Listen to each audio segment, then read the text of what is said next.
Kagulat World. Isang araw na lang at magbabangga na ang Osaka at nasa main draw ang Filipina rising star na si Alexandra Alex Ayala.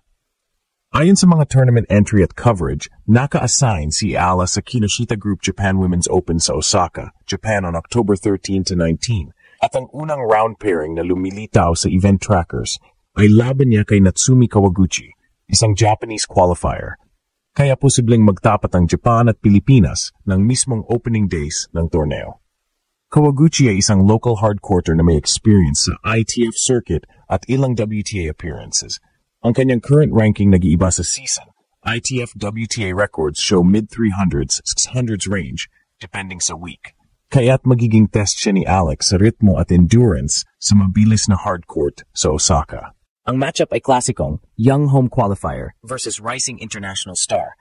May home crowd edge si Kawaguchi. Pero mas mataas ang ranking at momentum ni Ayala ngayong season. Para kay Alexandra Ayala, Osaka ang susunod na malaking probahan matapos ang kanyang breakthrough sa Miami at sunod-sunod na mahusay na resulta sa hardcourt swing.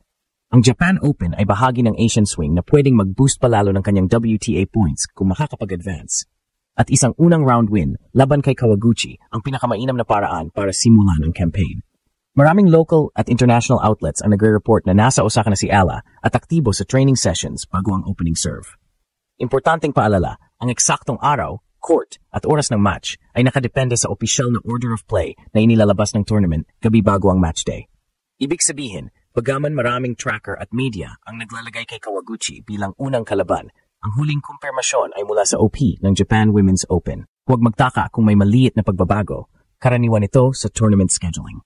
Bottom line, may matinding posibilidad na makabangga si Alexandra Ayala kay Natsumi Kawaguchi sa opening session ng Osaka Open. Isang match na madaling maging trending at isang pagkakataon para muling magpakita ng putok-putok na tennis ang Pinay Phenom. Handang-handa na ang buong Pilipinas at ang Asian tennis community na masaksihan kung magigising ba si Alex at gugulatin ng Japan o kung magiging sorpresa naman ang hometown qualifier. Kailan eksakto? Abangan ang official order of play pero ang senyales ay malinaw, Osaka, opening days at isang putok-putok na showdown ang posibleng mangyari. Magsisimula na ang lindol sa tennis court ng Osaka. Sa pagbubukas ng Kinoshita Group Japan Women's Open 2025, lahat ng mata ay nakatutok sa laban ng Pilipinas at Japan. Alexandra Alex Ayala versus Natsumi Kawaguchi. Isang explosive first-round matchup na nag-uumapaw sa tensyon at pride. Sa pagitan ng October 13 hanggang 19 gaganapin ang torneo at inaasahan na sa unang araw o ikalawang araw sa October 13 to 14, tatapat ang dalawa sa isa sa mga pinakaabangang opening matches ng WTA 50 event. Si Natsumi Kawaguchi, ang homegrown hope ng Japan, ay kilala bilang isang matatag na hardcourt player na may matinding hustle at crowd-fueled energy. Bagaman mas mababa ang ranking niya kumpara kay Ayala.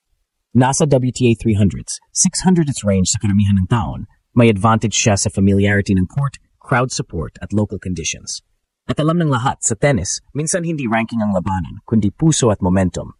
Ngunit sa kabilang panig ng net, may dala namang mabigat na pangalan at bagong kumpiyansa ang Pinay superstar.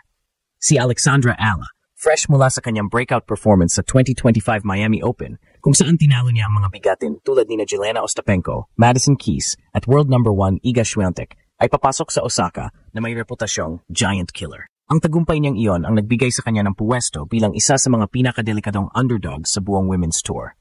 Ang matchup na ito ay hindi lang simpleng laban. Ito ay Pilipinas versus Japan, underdog versus hometown favorite, at rising global star versus young local challenger. Para kay Alex, ito ay oportunidad para ipakita na kaya niyang panindigan ang kanyang world-class level kahit sa teritoryo ng kalaban. Para naman kay Kawaguchi, ito ang pagkakataong ipakita sa mga kababayan na handa siyang harapin ang isa sa mga pinakamatunog na bagong pangalan sa women's tennis. Sa mga training sessions sa Osaka, kapansin-pansin ang determinasyon ni Ayala. Focused, composed, at kalmado kahit surrounded ng cameras at fans. Sa bawat serve at return, makikita ang maturity ng kanyang laro. Hindi na siya basta junior champion, kundi isang full-fledged professional na may disiplina, teaming, at confidence. Ang kanyang footwork ay mas mabilis, ang placement ng bola mas kalkulado, at ang mindset niya laser sharp. Samantala, si Kawaguchi ay dumaan sa qualifying rounds at yun mismo ang nagiging sandata niya. Habang marami ang nagsasabing pagod na siya, ito rin ang nagbigay sa kanya ng momentum. Ang rhythm at confidence na nakuha niya sa qualifiers ay maaaring gamitin laban kay Alex na bagong dating pa lang sa Osaka court. Ito ang unang hakbang ng Pinay Pride sa Asia Swing. Sa harap ng Japanese crowd, inaasang madadala ni Alex Ala ang buong enerhiya ng Pilipinas. At sa bawat palo ng raketa, may kasamang sigaw ng isang bansa, handang patunayan na ang Pinay kayang magpagalaw ng buong Asya. Habang papalapit ang laban, mas lalong umiinit ang tensyon sa Osaka. Ang Japan Women's Open ay hindi lang basta tournament. Ito ang unang pagkakataon sa taon na magtatapat ang dalawang batang Asyano na parehong gustong patunayan na kaya nilang makipagsabayan sa global stage. Si Alexandra Ala, 20 anyos, ay bitbit ang bandera ng Pilipinas bilang unang full-time Filipina pro na umangat sa ganitong antas. Habang si Natsumi Kawaguchi, 22 anyos, ay tinitingnang future hope ng Japan tennis scene. Ang parehong manlalaro ay dumaan sa magkaibang landas papunta sa laban na ito. Si Ala, na lumaki sa Rafael Nadal Academy sa Spain, ay kilala sa kanyang aggressive baseline play at heavy topspin forehand, katulad ng estilo ng kanyang mentor. Sanay siya sa matitinding rallies at matagal na rallies, isang bagay na magiging malaking bentahe laban kay Kawaguchi na mas umaasa sa consistency at quick reactions. Ngunit ang tunay na laban dito ay hindi lang physical, mental toughness ang susi. Si Alex, sa mga nakaraang buwan, ay pinuri ng international tennis analysts dahil sa kanyang kakayahang magstay composed kahit kalaban ang mas mataas na seeded players. Noong Miami Open, nagawa niyang ibalik ang momentum sa gitna ng crowd na pabor sa kalaban at ngayon ganoon din ang kailangan niyang gawin sa Osaka.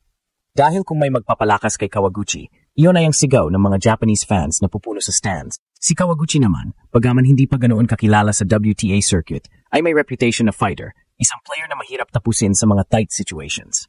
Sa qualifying rounds, 3 sunod na laban ang pinanalo niya at sa bawat isa, ipinakita ang resilience at defensive ability na madalas ikinukumpara sa mga Japanese greats tulad ni Kimiko Date Krum. Kung makuha niya ang rhythm mula sa baseline, siguradong magiging mahaba at madugo ang bawat rally kontra kay Alex. Ngunit hindi lang ito labanan ng skills, ito ay labanan ng identity at pride ng bansa. Ang matchup ng Japan versus Philippines ay nagdadala ng kakaibang emosyon sa bawat rally.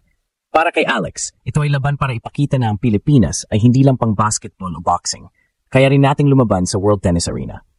Para kay Kawaguchi, ito ay pagkakataong ipakita na ang Japan ay patuloy na powerhouse sa women's tennis kahit matapos ang era ni Naomi Osaka at Misaki Doi. Habang nag-ensayo si Ala sa Osaka courts, pinagmamasdan siya ng mga local na fans na hindi makapaniwalang may ganitong caliber ng player mula sa Southeast Asia.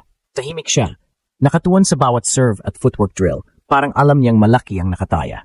Ang bawat palo ay may mensahe, handa na ako at handa ang Pilipinas. At kapag tumunog na ang umpire's call sa opening day, alam ng lahat, hindi lang ito basta match. Ito ay magiging Asian showdown na pupukaw sa atensyon ng buong tennis world. Ang tanong, sino ang magigising matapos ang lindol na ito sa Osaka? Si Kawaguchi ba? O ang Pinay na handang gumulat sa buong Asya?